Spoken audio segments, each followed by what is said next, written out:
pris plus tôt dans la journée, semaine, mois, année. Je sais plus où j'en suis dans mon calendrier, c'est un bordel, j'ai dû annuler 3 vidéos parce que l'actualité a bougé trop vite. Mais Mattia Binotto est le CCO et CTO pour OG Motorsport en Formule 1. Exit Andreas Seidel qui s'était barré de McLaren juste pour ce projet, exit Oliver Hoffmann qui est un des acteurs phares du projet à la base. Mattia a répondu pronto quand Audi l'a appelé. Voilà, cette vanne elle est bien, on la garde. Mettez un peu de respect sur son nom, Mattia Binotto c'est quand même un des artisans des années Schumacher et chez Audi, il aura un rôle relativement similaire à ces années-là, puisqu'il sera pas team principal, c'est ce que j'ai vu flotter partout sur internet. Son rôle c'est pas team principal, il sera dans le background, il aura un input technique sur la voiture et il sera décisionnaire sur plein de choses. Mais le team principal d'Audi, il a déjà été nommé. On a pensé à Otmar Zaffanauer, mais non. On a pensé à Mike Crack, on s'est dit qu'il en avait plein le cul de bosser pour Aston, mais non. On s'est dit que peut-être, sur un malentendu, vu que Bru est à France Travail maintenant, il y a moyen que... Mais non. Le futur team principal d'Audi Motorsport, dès 2026, ce sera Jonathan Whitley, l'actuel directeur sportif de Red Bull Racing. Et là, t'es en train de te dire deux choses. A, qui c'est le bug et qu'est-ce que j'en ai à foutre? En un seul mot. C'est dans le dictionnaire, Robert, t'inquiète. Et est-ce que c'est vraiment la goutte d'eau qui va faire péter le dos du chameau avec l'eau du bain? Jonathan Whitley est donc actuellement le sporting director de Red Bull Racing. Un mec qui est finalement une des pierres angulaires de l'équipe, puisque son rôle, c'est de s'assurer que absolument tout fonctionne. Christian Horner, c'est le team principal, c'est le visage de l'équipe, c'est lui qu'on voit en conférence de presse, il a un pouvoir décisionnaire sur l'équipe. Whitley, lui, il a un peu le rôle de lieutenant. Il s'assure que les ordres du capitaine soient bel et bien donnés à l'équipe, mais il s'assure aussi que ça puisse être fait de la manière la plus efficiente possible. En plus de ça, Whitley, il a un peu le rôle d'avocat sportif. C'est lui qu'on entendait très souvent à la radio parler avec Michael Massey. Vous vous souvenez de cette superbe feature qu'on avait en 2021 et du coup, on a eu droit à des lignes d'une qualité mimesque incroyable. Michael, I just send you an email. Et du coup, quand Maxou est convoqué chez les stewards, il y va avec Whitley parce que lui, il a cette connaissance approfondie du règlement, de ses interprétations et de ses clarifications, qui sont deux choses ultra importantes qu'il faut garder en tête quand on parle du règlement. C'est que ce dernier ne se suffit pas à lui-même. Il est vague, c'est volontaire, c'est fait pour être appliqué dans énormément de situations. Parce qu'il n'est pas écrit noir sur blanc que je peux pas sortir un Glock et plomber George Russell pendant la course. Je pense pas que c'est légal. Bref, vous l'aurez compris, c'est quelqu'un d'important. Tellement important que si Christian Horner quittait l'équipe, c'était lui qui était préposé à son remplacement en tant que team principal. D'ailleurs, il l'avait avoué à demi-mot une fois qu'il aurait voulu être team principal et que c'est le rêve de toute une vie. Et pour Sauber/Audi, le Boug est un fit parfait. Il va arriver dans une équipe qui a finalement peu d'expérience avec le haut du panier. Ils ont eu un stint très bref où ils pouvaient prétendre justement à ce magnifique top 3 constructeurs et c'est quand ils étaient sous la gouvernance de BMW. Un team principal comme Whitley, il va non seulement arriver avec tout le bagage nécessaire pour cette équipe, en plus il va arriver avec une attitude, quelque chose de très naturel qui respire la gagne. Je donne le meilleur de moi-même, alors mon équipe doit donner le meilleur d'elle-même. Parce que c'est comme ça que ça marche le leadership, on mène par l'exemple, pas par les mots. En moins de mots, j'aurais pu juste dire, il va amener une mentalité de top team à une équipe qu'en est pas une. Effectivement. Mais après, ma vidéo, elle fera pas les 8 minutes nécessaires pour mettre 650 pubs. Et moi, je suis youtubeur, j'adore l'argent. Mais du coup, est-ce que Red Bull est foutu ? En soi, il est peu probable que Whitley soit parti sans avoir, je vais pas dire nommé lui-même, mais un préposé à son remplacement. Ils ont énormément d'employés chez Red Bull Racing et si le rôle de Whitley est indispensable, Whitley lui-même n'est pas irremplaçable. Si j'ai bien compris ce que j'ai lu, au terme de cette saison, il sera placé en congé jardinage tout 2025, donc il arrivera chez Audi qu'en 2026. Ce qui veut dire que Red Bull doit se manier le cul et trouver immédiatement quelqu'un. Parce qu'on sera jamais sur une transition aussi smooth que quand on est passé de Newey en directeur technique à Waché. Waché, il a pris dans l'ombre de Newey finalement. Et ça fait un certain temps maintenant que le directeur technique, on va dire le principal, celui qui dessine chaque boulon de la bagnole, eh ben c'est Waché. Toujours sous la supervision de Newey, bien entendu, parce que Newey reste le big boss, hein, il faut pas, voilà. Waché a beaucoup plus de liberté et il y en a pas mal qui disent que finalement Newey ne servait que de garde-fou. Un garde-fou qu'on écoute de moins en moins, ce qui a mené à sa sortie en fait, parce qu'il commence aussi à se faire vieux, Adrian, et puis il en a peut-être un peu plein le cul de la Formule 1, ce qui explique pourquoi il voulait designer une hypercar. On sait pas encore qui va prendre la place de Jonathan Whitley. Par contre, ce qui est sûr, c'est que le Boug qui va prendre sa place va avoir énormément de pression sur les épaules.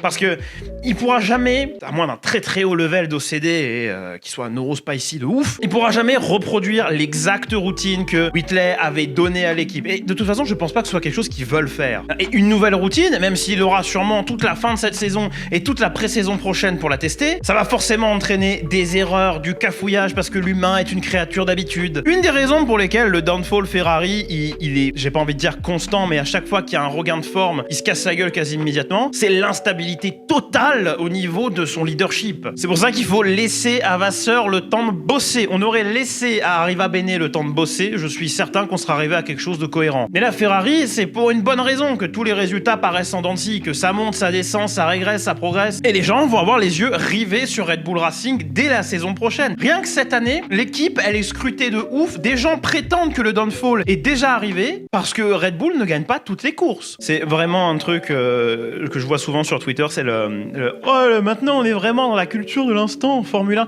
Tous les sports ont toujours été dans la culture de l'instant. Il y a une phrase qui marche extrêmement bien dès lors qu'on parle de mercato, de transfert ou ce que tu veux. Tu es toujours aussi bon que ta dernière course. C'est pour ça qu'il y a des gens qui sont extrêmement sélectifs dès lors qu'on parle de Ricciardo et qui décident de regarder que les 8 dernières courses parce que oui mais c'est sa forme actuelle. Oui mais si on regarde sur toute la saison, soudainement il y a un argument à faire pour Tsunoda. Et c'est aussi un argument qu'on peut appliquer aux équipes parce que là, les gens sont tellement dans le non mais Red Bull ils sont censés gagner tout le temps. Regarde la saison dernière. Oui en 2023 Red Bull a pondu effectivement la voiture avec le meilleur win rate ever de la Formule 1 juste devant la MP44. Red Bull a actuellement quelque chose comme 40 points d'avance sur McLaren, ce qui pour n'importe quelle équipe serait voilà, c'est le gap il est healthy, mais pour Red Bull bah c'est pas normal parce que la saison dernière ils ont roulé sur tout le monde. T'as énormément de gens qui pensent que les 78 points d'avance de Verstappen sont largement suffisants, que la saison est déjà jouée. C'est pas le cas. Et si Red Bull fumble rien que d'un poil, le scrutage autour de l'équipe va faire qu'augmenter. Ça se dit scrutage, scrutineering, ça se dit mais le scrutage en français. Bref, ils vont avoir des gros yeux sur eux quoi. Surtout qu'il y en a des qui scrutent beaucoup, hein, ils scrutent leur grand mort, c'est le clan Verstappen. Tout particulièrement Jos Verstappen qui est obligé d'aller quérir la presse néerlandaise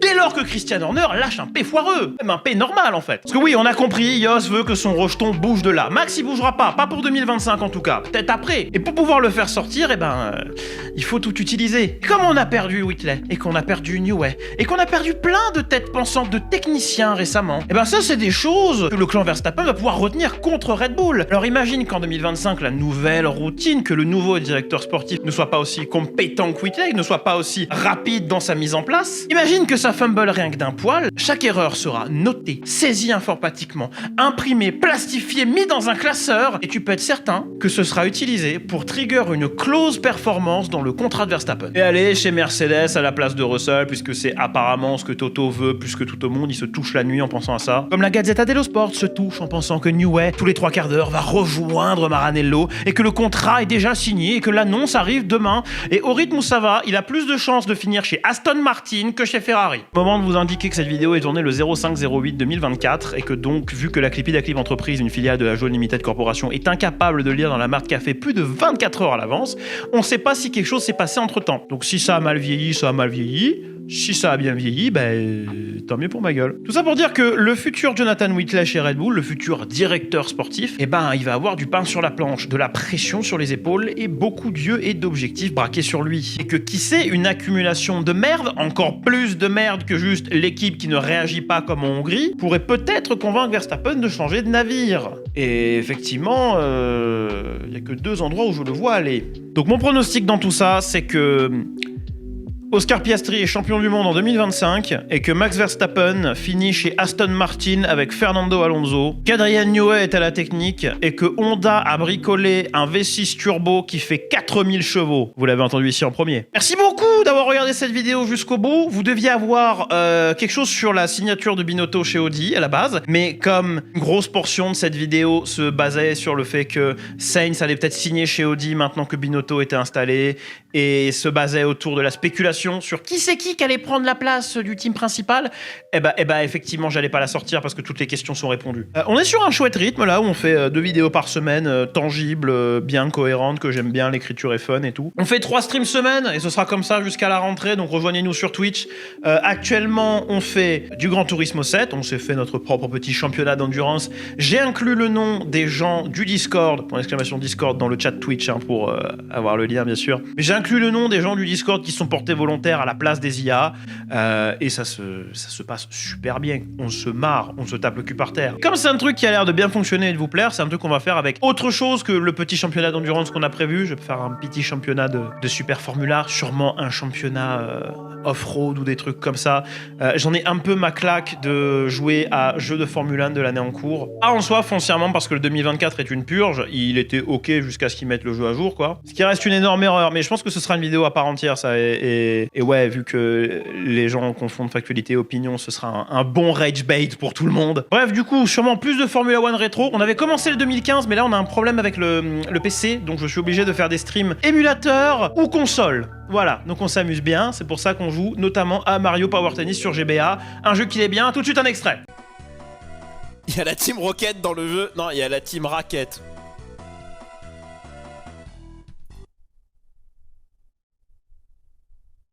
Rejoins-nous sur Twitch, putain. Aide-moi avec mes revenus. J'adorerais juste pouvoir streamer toute l'année et faire 3 vidéos par an. Oh, et rendez ce rêve possible. Ou utilisez les liens Oli Energy dans la description. Ça aide beaucoup aussi. Bref, c'était Clip Clip. Vous pouvez me suivre absolument partout, sauf dans la rue. Bisous. Et viens sur Twitch. Le fun ne connaît aucune limite sur Twitch. Viens sur Twitch où tu auras mon front en gros plan pour l'éternité.